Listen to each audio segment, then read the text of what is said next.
Welcome to lesson number 3. We're going to begin looking at reflections. With this lesson, we have a new term that's given to us, invariant points. With a reflection, we're going to find that invariant points are coordinates on the graph, and these coordinates on the graph are not going to change their positions. So after we carry out transformation, they're going to stay the same location. So first we're going to be looking at comparing the graphs of y equals f of x and also y is equal to negative f of x and what this does to a function. So first of all, let's consider our graph y equals x squared, or f of x equals x squared minus 10x plus 25. We want to write the equation which represents y is equal to negative f of x. Now, if I put a negative sign in front of f of x, what I'm doing is I'm putting a negative sign in front of the entire function. So this is going to become x squared minus 10x plus 25. Now, when I apply this negative sign to this function, we're going to have to distribute this into all of my terms inside the brackets individually. So this is going to become y is equal to negative x squared plus 10x minus 25. Now we want to use a graphing calculator to sketch what this is going to look like.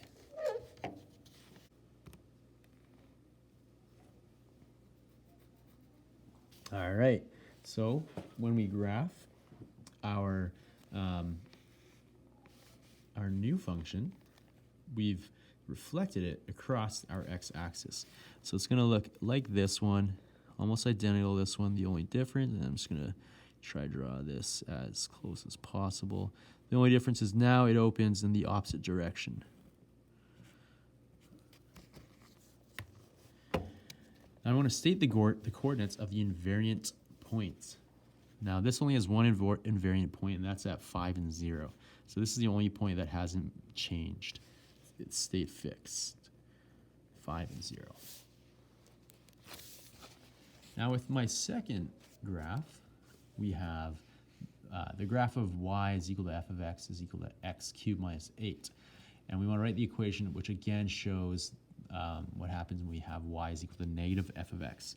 So we're going to take the same approach. This is going to be negative x cubed minus 8. And when I bring this negative sign into the brackets, I'm going to have negative x cubed plus 8. And again, we want to graph this on our calculator to see what happens. But I have negative x to the power of 3 plus 8. We're going to graph this. Now, exact same thing happened. We had this reflected across the x-axis. So where we had this point here crossing at 1, 2, 3, negative 8, it's now going to be crossing up here at positive 8, and it's going to be doing something like this and like that. We want to state the coordinates of the invariant point. So this time, my invariant point is right here. I should have drawn it right there, but right here at 2 and 0. And how does the graph of y equals negative f of x compare with the graph of y equals f of x? Well, we have a reflection in the x-axis. Now we're going to compare the graph of y equals f of x and y equals f of negative x. So the graph of f of x is equal to x squared minus 10x plus 25 as shown again.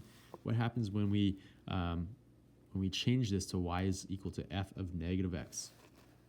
So with this problem, we need to substitute all my values of x with negative x. So this is going to become negative x squared minus 10 times negative x plus 25. Negative x squared is just going to be x squared. Negative 10 times negative x is going to be positive 10x plus 25. Now we want to use our graphing calculator and sketch what this is going to look like. So I had x squared plus 10x plus 25. And so very similar. The only difference is it's being now reflected across the y-axis. So now it looks something like this.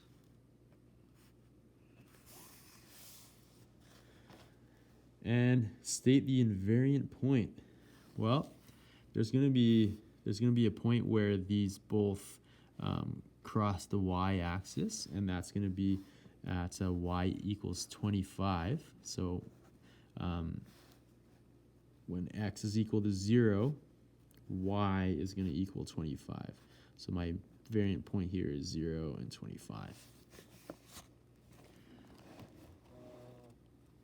Next, let's look at the graph of y equals x cubed minus 8, and we're going to do the same thing. We're just going to input negative x into wherever I have an x in my function. So negative x cubed minus 8. Negative x times negative x is positive x times negative x again will give me negative x cubed minus 8. And then we're going to graph this and see how this compares. So negative x to the power of 3 minus 8. And again, it's very similar to this graph. The only difference is it's been flipped across my y-axis. So that's where it's crossing, and that's where I have a point. But my graph's going to look something like that. Now the invariant point here is down here at 0 and negative 8. That point did not switch positions at all. And this results in a reflection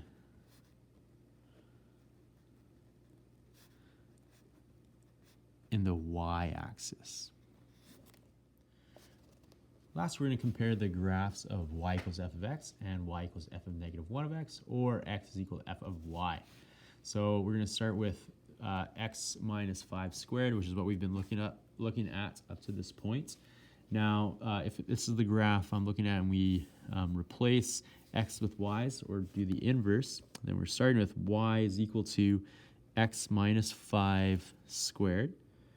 But if I'm replacing x with f of y, or x with f of y, then this is going to become x is equal to y minus 5 squared. And then we'll have to solve by taking the square root of both sides. So plus or minus square root of x is equal to y minus 5. And then if I solve for y, I have to add 5 to both sides. So 5 plus or minus square root of x. And next thing we want to do is graph this on our calculators. So I have 5 plus square root of x, but I also have 5 minus the square root of x. And so watch what happens here. I get something like this. And we could also graph our original, and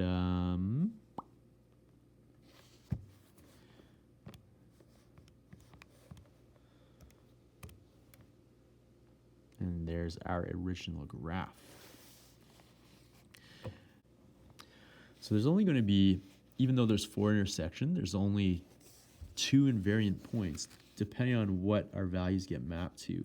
So as an example, if I had x getting mapped to y, and let's say I had a coordinate of xy, and let's say my coordinate was 4, 4. So if my x value is 4 and my y value is 4, and they get mapped to each other, like x to y, then my new coordinate would then be 4 and 4, which is exactly the same point. It's an invariant point. And so what we do is we'd look, especially if we have something like a parabola, and if I have something like 1, 2, 3, close to 3, and 1, 2, 3, so here where they intersect, this would be an invariant point. So point A would be an invariant point here. And if I look at something like this, which is 5, 6, 7, 8, and 5, 6, 7, 8, this is also, point B is also an invariant point. So A and B would be invariant points because they map together like this, so like 3 and 3, and 8 and 8.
in summary of what we just looked at, if the graph of y is equal to f of x is reflected in the x-axis, so that's what was happened here, then it is the graph of y is equal to negative f of x. And so this bolded one here is negative f of x. That's reflected in the x-axis. Here, if the graph of y is equal to f of x is reflected in the y-axis, then it is the graph of y is equal to f of negative x. So here I have the graph of y is equal to f of negative x. And the last one, if the graph of y equals f of x is reflected in the line y equals x, then it is a graph of x is equal to f of y, or y is equal to f of the inverse of x. And so here, my bold line, I have f of inverse of x, or we could also say f of y.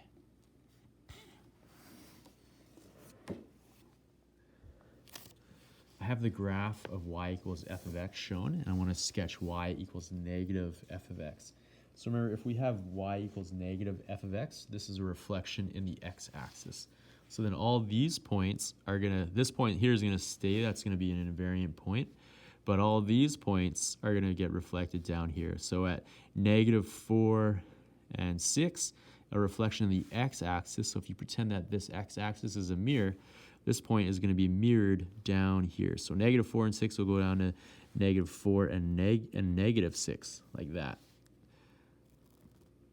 This point will also get mirrored down to negative 2 and negative 6, like this.